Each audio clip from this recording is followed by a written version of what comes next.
예, 지난주에는 제가 그리스도인의 세계관 첫 번째 이야기를 했었습니다. 그리스도인 세계관 첫 번째는요, 그리스도인이 가져야 할 세계관의 첫 번째로는 이해하는 능력이라고 말했습니다. 돌아보는 것, 이해하는 능력에 대해서 이야기했습니다. 오늘 두 번째로 그리스도인 세계관 두 번째로 똥 묻은 넥타이라는 제목으로 말씀을 나누고자 합니다. 목사에게 양복과 넥타이는 참 중요한 것입니다. 양복이 그냥 유니폼 같은 것이라면 넥타이는 그 유니폼의 마지막을 장식하는 활용정정 같은 것입니다. 아마 이 중요한 넥타이 때문에 참 고민한 적이, 사람들은 어떤 넥타이를 할까 고민한 적도 있고, 그 넥타이 때문에 또 디자인을 많이 고민하는 경우도 많습니다. 저도 넥타이 때문에 고민한 적이 있는데요, 어떤 넥타이를 할까의 고민이 아니었습니다. 아마 넥타이를 빼야 될지 아니면 계속 해야 될지에 대한 고민이었습니다. 미국에 있을 때였습니다. 비가 내리고 차는 막히는데 점심 때 먹은 샌드위치가 잘못되었는지 배가 계속 꾸르륵 꾸르륵 소리를 질러대는 것입니다. 저는 캔디처럼 참고 또 참았습니다. 그래도 차는 속도를 내지 못하고, 그래서 고속도로를 내려 근처 가게에 있는 화장실에 들어갔습니다. 정말 상쾌하게 볼일을 보고 고개를 숙이며 안도의 한숨을 쉬는데 참혹한 광경을 목격했습니다. 저의 넥타이가 제가 내놓았던 그 덩어리 위에 살짝 걸쳐 있었습니다. 고개를 숙이지 말았어야 했는데 저는 후회가 몰려오기 시작했습니다. 그런데 너무 후련한 김에 고개를 숙일 수밖에 없었어요. 그리고 고개를 숙인 그 결과는 너무나 참혹한 현실이었습니다. 그렇게 어찌할까 고민하면서 내 밑벗을, 넥타이 끝을 봤습니다. 넥타이를 풀어야 하는데요, 풀 수가 없었습니다. 또 넥타이를 풀려면 이 넥타이에 묻은 그것이 저한테 닿을까봐 넥타이를 제대로 만지지도 못했습니다. 어정쩡하게 앉아서 넥타이 끝을 한 손으로 들고 있었습니다. 그렇게 볼 일이 끝나가는데 갑자기 눈물이 쏟아지는 것입니다. 넥타이가 꼭 제 인생 같았어요.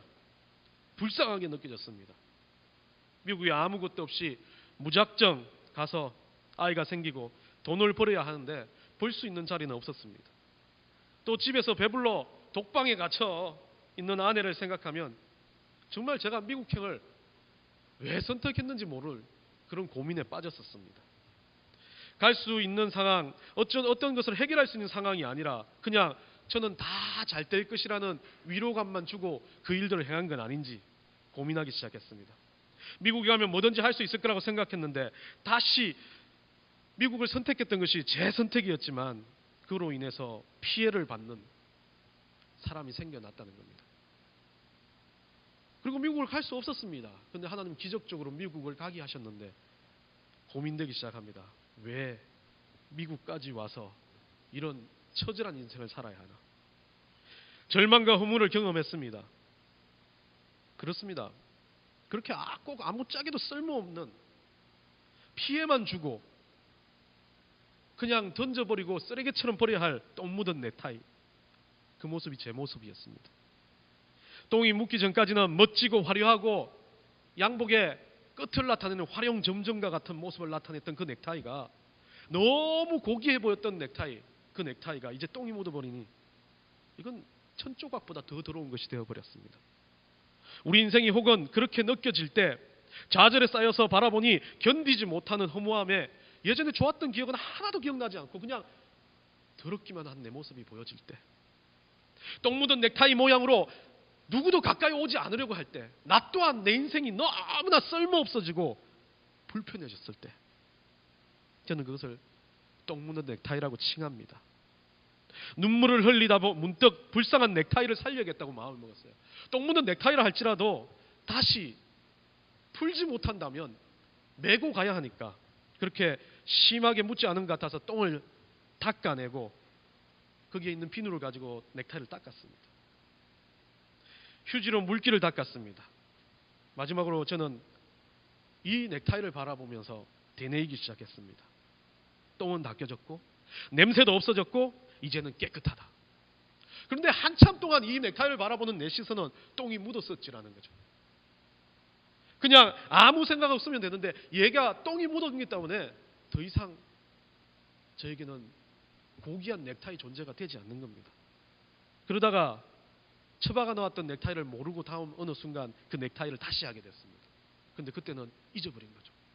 그런데 제가 그 똥 묻은 넥타이의 모습을 잊어버리고 나서 이 넥타이를 다시 할 때는 그것을 기억하지 못하니까 예쁜 넥타이로 보이더라고요. 그때 저는 깨달았습니다. 똥 묻고 쓸모없는 넥타이가 아니라 그냥 원래 있었던 그대로 내가 생각한다면 그 넥타이는 고귀하고 깨끗하고 우리 양복에 우리 옷을 입는 우리 정말 패션의 활용정정을 찍을 넥타이라는 것을 깨달았습니다. 똥을 묻었을지 모르겠지만 누구도 그 똥이 묻었는지를 몰랐던 것, 나 혼자만 알았던 것, 그래서 나 혼자만 거기에 똥이 묻었고 지저분했고 더럽다라고 생각했던 것, 그건 나의 관점이었습니다. 그 관점이 바뀌고 그것이 없어지고 나니까 이 넥타이는 원래대로 깨끗한 넥타이였습니다. 여기서 저는 그리스도인 세계관 두 번째를 바라봅니다. 그리스도인들이 무엇을 가지고 살아야 할지 중에 하나는 보는 관점입니다. 단순히 그냥 이것이 무엇이다라고 보는 관점이 아니라 그것 이면에 있는 것을 바라볼 수 있는 관점, 그것은 믿음과 은혜의 관점이라고 저는 칭합니다. 어떤 관점을 가지고 자신이 세상을 바라보냐는 것은 상당히 중요합니다. 세계관도 이거라고 말합니다. 세계는 원래 단어로는 월드뷰라고 말하죠. 어떻게 보냐는 거예요. 어떻게 세상을 바라보냐는 거예요. 세상 사람들은 철학적이고 과학적이고 지식적으로 세상을 바라봅니다. 그리고 현상적으로 바라봅니다. 그런데 우리는 달라야 합니다. 과학과 지식과 현상을 뛰어넘는 영적인 눈으로 바라봐야 된다는 거죠. 관점에 따라 똥이 묻었던 쓰레기 같은 넥타이, 세상 사람들은 쓰레기 묻었다면 그 쓰레기가 묻은 넥타이는 벌써 쓰레기 소각장에 가버리거나 아니면 벗어 던져버려야 할 넥타이를 우리는 다시 바라보는 거죠. 거기에 묻었던 똥만 없어진다면 회복될 수 있다. 거기에 묻었던 똥이 치워진다면, 내 머릿속에서 그 똥이 사라진다면 그것은 다른 관점이 되어진다는 거죠. 시선과 우리의 관점, 우리가 바라보는 어떤 것을 어떻게 고정하느냐에 따라 우리는 어떻게 살아가는지의 방법도 달라진다는 겁니다. 이것을 넘어서는 것, 무언가 어떤 것을 해결할 수 있는 것이 그냥 단순하게 바라보는 것이 아니라 바라보는 것을 뛰어넘는 것은 저는 믿음과 은혜라고 봅니다.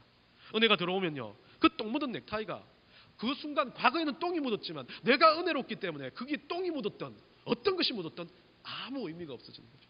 그냥 넥타이로서 감사하고 사랑해지는 거예요. 그냥 내 넥타이였다는 것에 너도 나처럼 정말 나는 그때 내가 처절하게 부족하다고 생각했고 처절하게 허무했기 때문에 그렇게 생각했다면 그 허무가 사라지는 순간 그 넥타이는 나와 똑같은 허무에 살아날 수 있는 존재가 되는 거죠. 은혜가 있으면 똥 묻은 우리 인생들이 넉넉히 하나님의 자녀라는 관점으로 바뀌어지는 변화가 일어난다는 것입니다. 이게 기적이죠. 세상은 어떤 병자가 낫고 죽은 자가 일어나는 것을 기적이라고 말하지만 진짜 기적은요, 그 죽은 자의 내면을 볼 수 있는 겁니다. 기적은 죽은 자가 살아나는 것이라고 말하는데요, 그것보다 더 큰 기적은요, 그 죽은 자를 죽지 않고 천국에서 다시 본다는 거예요. 그것보다 더 큰 기적이 어디 있습니까? 죽어도 된다는 거예요. 이 땅에 사라져도 천국에서 다시 볼 수 있다는 그 믿음이 있다면 우리는 기적보다 더 큰 기적을 경험하는 겁니다. 우리는 이런 관점으로 시선이 바뀌어가야 합니다. 쉽게 말하면 똥 묻은 넥타이는 믿음으로 바라보는 관점의 변화를 알려주는 하나의 우리의 기준점이라고 보여집니다. 똥이 더럽다는 관점, 똥이 항상 더럽다는 관점은 우리의 관점입니다. 그러나 하나님 입장에서는요, 세상의 모든 더러운 것 중에 하나님은 더럽다고 칭하며 아주 그것에서 막는 것 중에 하나는 잠언 10장 31절에 말합니다. 의인의 입은 지혜를 내어도 패역한 혀는 배임을 당할 것이다. 패역한이란 단어에 뭐가 들어가 있냐면요, 더럽고 추하다는 이야기가 들어가 있습니다. 그 의미 속에는요, 하나님 보시기에는 우리가 내놓는 배설물보다 더 더러운 게 너희 혀라고 말할 정도로 혀가 더럽다고 말해요.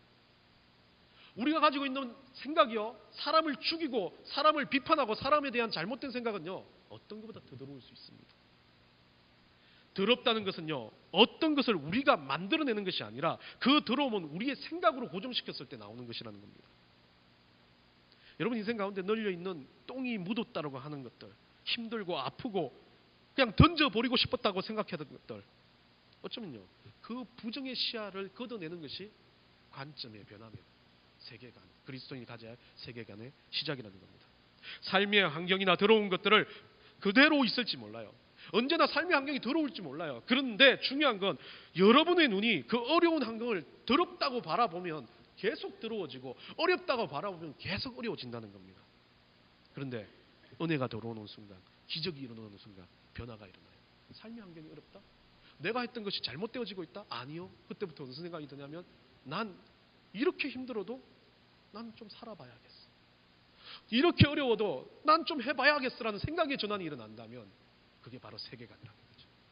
그게 바로 믿음으로 가져야 할 하나님의 백성이 가질 세계관의 두 번째 요소라고 말합니다. 오늘 본문을 바라보면요, 이 엘리사라는 선지자가 등장하고요, 한 청년이 등장합니다. 아람 군대가 등장했고 엘리사가 어떤 일들을 했냐면, 선지자라 보니까 이 엘리사가 어떤 다른 일도 하지 않았어요. 아람 군대가 쳐들어올 때마다 그들이 올 수 있는 것을 먼저 알고 이스라엘 군대를 승리케 했어요.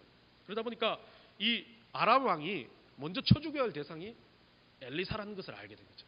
그래서 엘리사를 찾다 보니까 도단이라는 곳에 엘리사가 있다는 거예요.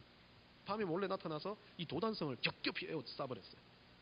그렇게 성을 완전히 둘러싸버리니까 이제 엘리사가 청년에게 설명하는 장면이 나오는 거죠. 오늘 본문에 보면요, 이 청년이 막, 사완이라는 이 청년이 막 두려워서 견디를 못합니다. 이제 다 죽게 생겼다. 엘리사님 보세요, 우리는 다 죽어요. 당신 때문에 다 죽는다라고 이야기합니다. 그런데 그 순간 엘리사가 청년에게 말을 합니다. 그의 눈을 열어 보게 하옵소서. 기도로 그렇게 말하죠. 그래서 청년의 눈에 아람 군대보다 더 많은 뭐가 보입니까? 불말과 불경과 산이 가득한 것이 보여집니다. 성경 기록상 이 불병거들이 전쟁을 하지 않아요. 그냥 환상일지도 몰라요. 그런데 청년은 그 상황을 바라보면서 하나님의 뜻을 본 것입니다. 그래서 성경에 청년을 향하여 뭐라고 하냐면요, 청년이 직접 했다라고 안 해요. 눈을 여시네라고 성경에 기록하고 있어요. 하나님은 엘리사를 통해 청년에게 관점의 변화, 어쩌면 환경이 너무 어렵고 이젠 다 죽게 생겼다는 그 똥 묻은 넥타이와 같은 그 환경의 관점에서 그 똥 묻은 넥타이와 같은 관점의 변화를 일으키는 모습을 오늘 본문에서 이야기하고 있습니다. 오늘 본문은요, 한 도단성에서 죽어야만 한 엘리사와 한 청년의 짧은 기도와 대화 내용에서 하나님은요, 어떻게 시선을 바꾸냐는 것을 이야기해주고 있습니다. 오늘 관점의 변화에 어떤 진행되는 관점을 하나님은 이들을 통해서 이야기하는데요, 본문을 통해서 그것을 한번 알아보려고 합니다. 첫 번째는요, 이 관점이 변하기 위해서는 첫 번째 가장 중요한 핵심이 뭐냐면 두려워하는 것으로 출발해야 된다는 거죠. 여러분, 오늘 본문에 보면요, 뭐라고 되어 있냐면 이 사완이 말하기를 16절에 보여요. 대답하되 두려워하지 말라라고 엘리사가 그렇게 말해줍니다. 왜냐하면 이 사완이 두려워서 견디지를 못하고 있거든요. 두려워하지 말라. 우리가 어떤 관점을 바꾸기 위해서 첫 번째 해야 될 것은 현상과 자기가 겪는 그 일에 대해서 두려워하지 않는 것으로 출발해야 된다는 거죠. 여러분, 다윗과 골리앗 싸움을 기억하십니까? 다윗은 어린아이에 불과한 아이였고 이 골리앗은 여러 이야기들이 나와요. 사회 사본의 근거로 하면 2m 11이다. 아니면 그냥 일반적으로 6규빗의 한 뼘이라고 이야기하면 그거대로 규빗으로 말하면 일반적인 규빗으로 계산을 해보면 거의 3m가 되는 키다. 키가 얼마나 큰지는 모르겠어요. 사무엘상 17장에 바라보면 이 17장 24절에 보면 이스라엘 사람들이요, 이 골리앗을 바라보고 어떻게 이렇게 표현하냐면요, 이스라엘 모든 사람이 그 사람을 보고 그냥 두려워한 것도 아니에요. 심히 두려워하여 그 앞에서 도망하며라고 합니다. 아무도 안 나서려고 하고 있었어요. 참 웃기게도요, 두려움이 몰려오니까 환경이 어떻게 된지에 대한 평가가 없어지는 거예요. 그냥 도망가기 급급한 거예요. 리더는요, 어떤 리더가 있냐면 싸움에서 리더는 두 가지 리더가 있습니다. 결국 적진 한가운데, 우리 군대 한가운데 서가지고 제일 먼저 나가 싸우는 리더가 있어요. 그 리더는 그렇게 싸우면서 어떻게 돼요? 죽기도 하고 다치기도 합니다. 그런데 병사들이요, 그 리더가 다치면 어떻게 돼요? 여러 가지 요소가 있지만 진짜 잘 훈련된 병사라면 리더가 다치면 더 광분을 해요. 더 싸워야 된다고 생각합니다. 그런 리더가 누구였습니까? 예수님이었습니다. 제자들이 예수님을 바라보면 처음에 실망을 했어요. 그런데 예수님이 다시 나타나서 내가 부활했고 내가 너희들을 위해 죽었기 때문에 너희들이 해야 될 게 뭐야? 복음을 전하는 거라고 말했고 12제자는 광분하고 미쳐버리죠. 죽음을 불사하고 복음을 위해서 자기 인생을 드린 사람이 됐잖아요. 오늘 만약에 사울이 그런 리더였다면, 그렇게 병사들을 다스렸던 리더였다면 자기가 나가서 먼저 싸웠을 거예요. 죽더라도 자기가 죽어도 이 전쟁은 이기겠다는 그런 마음이 있었다는 거예요. 근데 사울도 도망갔어요. 병사들은 다 도망갔어요. 그들의 눈에는요, 골리앗이요, 두려운 존재로 밖에 보이지 않는 겁니다. 그런데 일개 꼬맹이 하나, 10몇 살짜리 꼬맹이가 나타났어요. 애들은 다 뭐라 그럴까요? 정신 이상 꼬맹이라 그럴 거예요. 왜? 네가 왜 나서라고 다 말렸을 거예요. 어른이 입는 투구나 갑옷도 맞을 수가 없어요. 막 질질 끌고 나가니까 그것도 거추장스러우니까 벗고 나가야 돼요. 무기도 못 들어요. 칼도 못 드는 정도의 아이입니다. 그 아이가 들고 나가는 건 조약돌.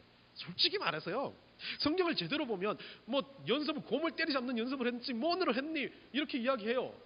그런데 그 정확도가 그 정도로 정확하냐는 거죠. 자기도 그래요. 곰 때리잡는 거 모르겠어요. 해봤는지 모르겠지만 다윗이 매일 곰을 때리잡지 않았잖아요. 어쩌다 한번 그랬을까. 다윗 입장에 봐서는요, 두려워해야 돼요. 더 쫄아 있어야 돼요. 그런데 이 골리앗이 뭐라고 말해요? 하나님을 모욕하잖아요. 다윗의 관점은요, 그냥 현상적으로 내가 져요, 나 나가서 죽을 거라고 생각할 수도 있어요, 다윗은. 그런데 제가 하나님 모욕했다는 거예요. 이건 뭐예요? 똥 묻은 넥타이의 관점이에요. 관점이 바뀌어버린 거예요. 두려움이 사라져버린 거예요. 나 두렵지 않아. 우리 하나님 욕하는 거, 내가 죽더라도 저놈은 꼭 응징하고 죽겠어라고 생각합니다. 그래서 나가서 뭐라고 말해요, 다윗이? 여러분들 잘 아는 거, 뭐 하나님의 이름으로 내가 나갔다, 난 창과 금으로 나가지 않는다. 다윗이 그렇게 말하잖아요. 쪼까나게 뭐 멘트 열심히 막 집에서 멘트 준비해 온 거 아니잖아요. 그거 써가지고 하나님의 이름으로 막 그렇게 한 다윗이 아니에요. 그냥 자기 마음에 있는 그대로 외치면서 나가는 거죠. 난 이것 때문에 나왔다는 거예요. 내가 너한테 한 대 맞아서 죽을 수도 있겠지만 난 이것 때문에 너하고 마지막을 보겠다는 거죠.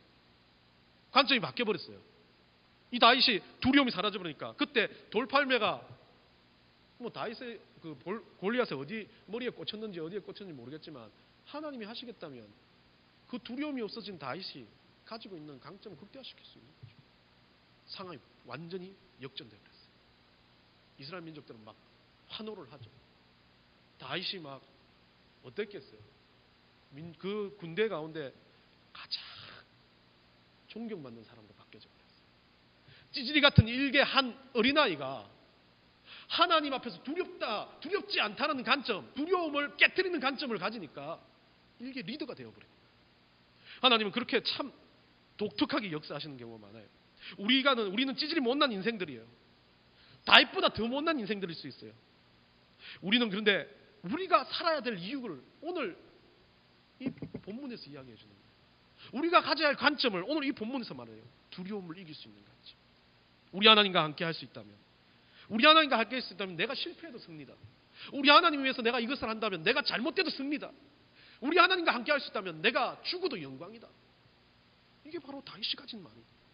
그런 말 아무것도 적지 않았지만 어린 다윗이 왜 몰라요? 10몇 살 정도면 다 알아요. 두려운 거 알고, 불 꺼지면 두렵고, 내 앞에 3m짜리 거인 있는 거 알고 있는데 나갔던 이유가 그거잖아요. 할 수 있습니다. 하나님이 나와 함께 하신다면 우리는 다윗과 같은 승리를 맛볼 수 있습니다. 이 두려움이 사라진다면, 똥 묻은 넥타이와 같이 그 두려움이 사라지는 작업을 만든다면 그 똥 묻은 넥타이가 다시 나에게 보배로운, 다시 나에게 너무나 아름다운 넥타이로 바뀔 수 있다는 겁니다. 두 번째로 우리가 관점이 바뀌는 순서는요, 두려움이 없어지면 그 다음부터 눈이 열립니다.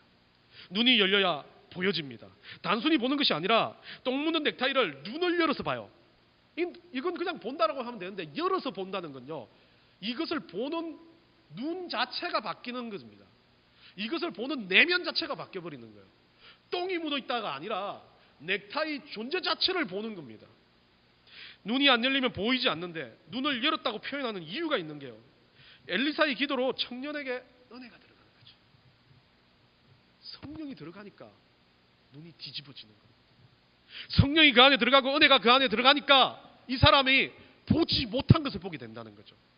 우리 인생도 마찬가지입니다. 어쩌면 우리가 지금까지 봐왔던 게 부정이고 좌절이고 실패였다면 우리는 지금 눈이 열리지 않은 겁니다. 눈만 떠 있는 존재들이죠. 우리 눈이 열리는 건 우리 안에 있는 성령님입니다. 우리 안에 들어와 계신 성령님께서 우리 눈을 열기시미가 하면 우리가 보지 못한 것이 보인다는 거죠. 오늘 영어 성경에서는요, Lord opened did라고 적혀 있습니다. 청년이 눈을 연 것이 아니라 하나님이 열어주셨다는 거예요. 내 뜻대로 한 것이 아니라 하나님께서 내 눈을 바꾸어 주셨다는 겁니다. 우리는 그렇게 생각해요. 똥 묻은 넥타이를 바라보는 관점의 변화가 내 뜻대로 된다는 거 아니요. 세상 사람은 그렇게 생각합니다. 지식적이고 철학적이고 관념적으로 바라보면 이렇게 바뀔 거야. 근데 우리는 그게 아니라 하나님이 주신 은혜로 본다면 바뀌어지는 그게 관점의 변화라는 거죠. 똥 묻은 넥타이를 바라보는 관점이 그냥 똥이 없어진 걸로 보는 것이 아니라 그 안에 주셨던 은혜를 가지고 바라본다는 겁니다. 눈이 열리는 것은 그것을 은혜로 보게 되는 눈을 가지는 겁니다. 이것에 대해 사도 바울도요, 빌립보서 4장 12절에서 이렇게 말합니다. 내가 비천에 처할 줄도 알고 풍부에 처할 줄도 알아. 모든 일에 곧 배부름과 배고픔과 풍부와 궁핍에도 처할 줄 아는 일체의 비결을 배웠다. 사도 바울이 그렇게 말해요. 자기가 눈을 열리게 하셨던 그 하나님을 통해서 뭐를 배웠냐? 그 눈을 여는 방식들을 보면서 자기 삶을 통해서 배웠다라고 말하는데 그걸 사도 바울은 영어로 시크릿이라고 말해요. Secret of being content. 그러면 그 이야기를 할 때 그 눈이 열리는 비밀, 시크릿, 그게 뭐냐는 거죠, 사도 바울이. 사도 바울은 그걸 이야기해요. 주 안에 있게 되는 거예요. 예수 그리스도 안에 있으면, 예수 그리스도 안에 서 있을 때, 우리가 예수 그리스도 안에 있을 때 그것들이 다 바뀌어져 보이는 거죠. 사도 바울은요, 일체의 비결, 사는 비결, 뭔가 관점을 바꾸는 비결, 자기 인생에서는 늘 하나님 믿는 그리스도인들 때려잡겠다고 생각했던 사도 바울이 그 눈이 한 번 획가닥 바뀌어진 이유가 하나님 안에서, 우리 예수 그리스도 안에 들어와서 보니까 자기가 이때까지 가졌던 눈은 아주 잘못된 눈이라는 것을 깨닫게 되는 거죠. 그것을 사도 바울은 정말 중요하게 비밀이라고 말합니다. 그 비밀을 가지게 된다면 보여진다라고 말하는 거죠. 세 번째 말합니다.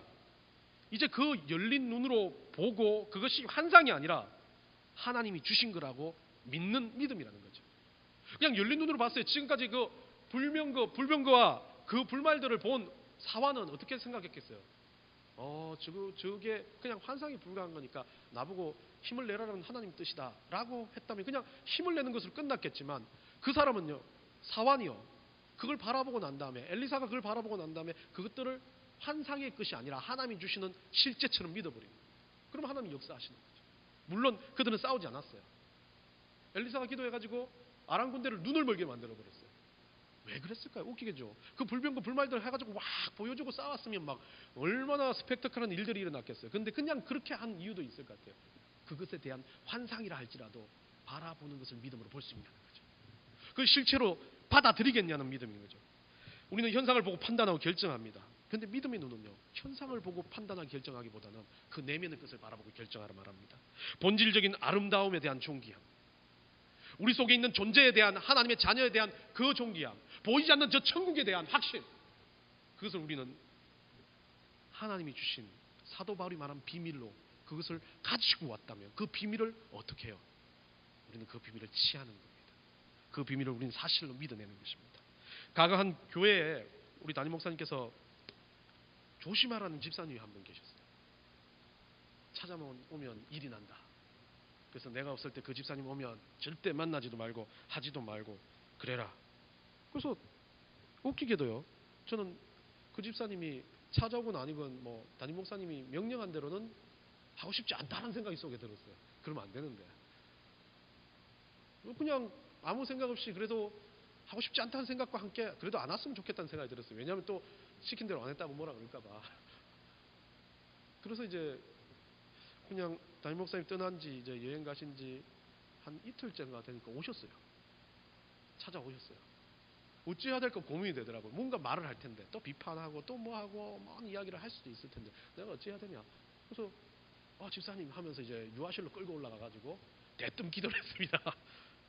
그냥 계속 기도했어요. 집사님 놓고 막 기도하고 막 눈물을 흘리면서 기도를 하니까 집사님이 한마디도 안 하더라고요. 그러고 나서 마지막에 기도 끝나고 나서 그냥 집사님이 한마디도 안 하고 나가면서 하시는 말씀이 그래요. 목사님 고맙습니다 하고 나가더라고요. 그렇게 나간 뒤 저한테는 대꾸도 안 했어요. 어떤 말도 안 했어요. 저를 만났다는 이야기도 안 했나 봐요. 그냥 그렇게 아무 이슈도 없이 아무 일도 없이 일이 지나갔습니다. 그 순간 제가 느꼈던 게 그래요. 피상적인 모습으로 누군가를 바라볼 때 이 사람은 이렇고 이 사람은 불편적이고 이 사람은 짜증적이고 이 사람은 뭔가 문제를 제기한다. 성경에 하는 그런 인물이 수두룩 빡빡하지 않았습니까? 왜요? 그 사람들이 있어야만이 일들이 돼요. 사도 바울은 어땠습니까? 사도 바울요, 제가 보기에는 지잘난 맛에 살았던 인생 아닙니까? 똑똑했잖아요. 그래가지고 오늘 본문에도 이 사도 바울이 빈부의 궁핍에 처했다라고 빌립보서 이야기한 이유가 그거예요.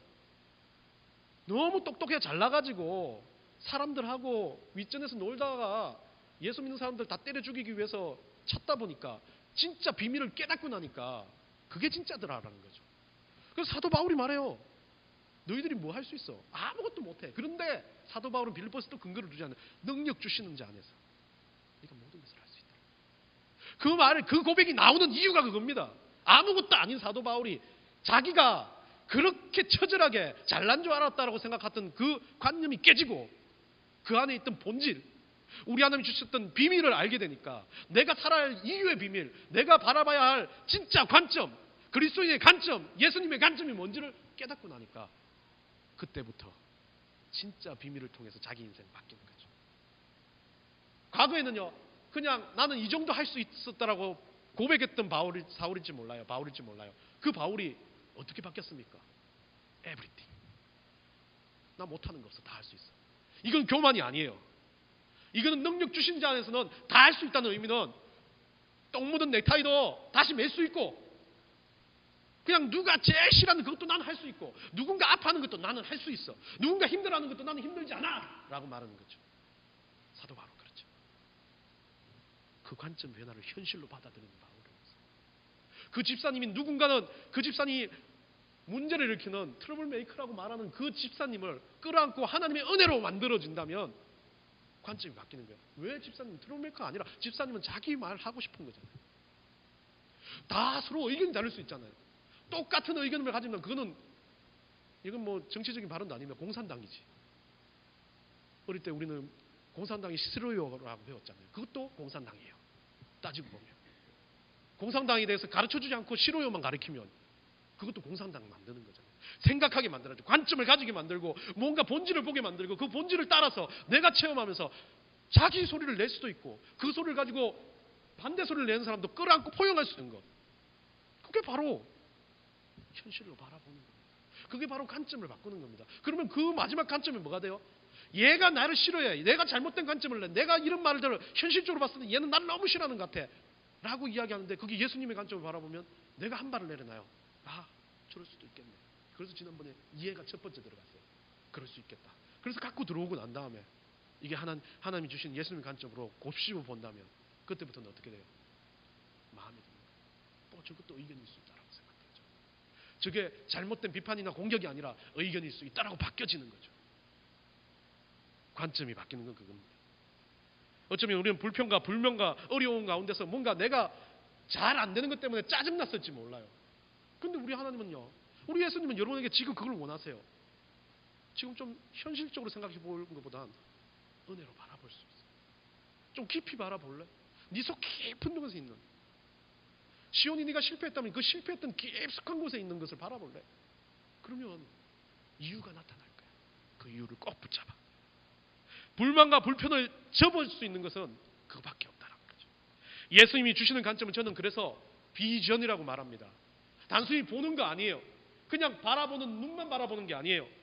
이것은 그냥 어떤 것으로 현상적으로 바라보는 게 아니에요. 예수님이 보시는 관점에서 바라보는 거예요. 예수님이라면 어떻게 하셨을까?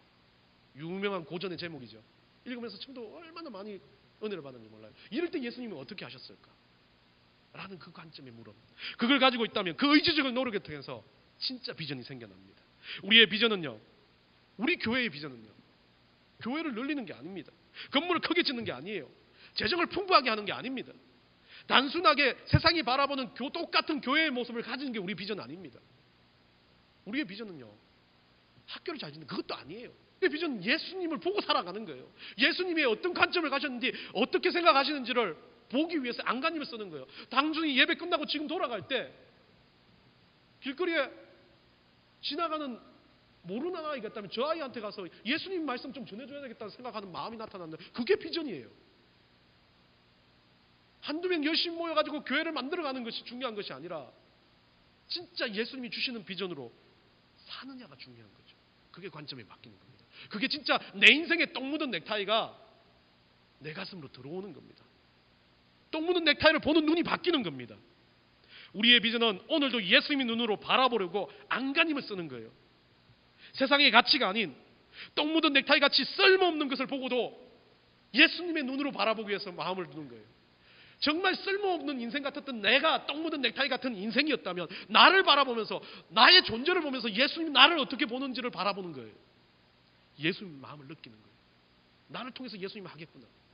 나를 통해서 예수님이 역사하시겠구나. 나를 통해서 기적을 베푸시겠구나라는 것을 깨닫는 거죠. 예수님 마음으로 느끼며 은혜의 눈으로 그것을 바라보며 가치를 뒤집을 때 그게 진짜 그리스도인의 똥 묻은 세계관을 가지는 것입니다. 저는 여러분들이 그런 세계관, 그런 눈을 가지시기를 간절히 축원합니다. 기도하겠습니다.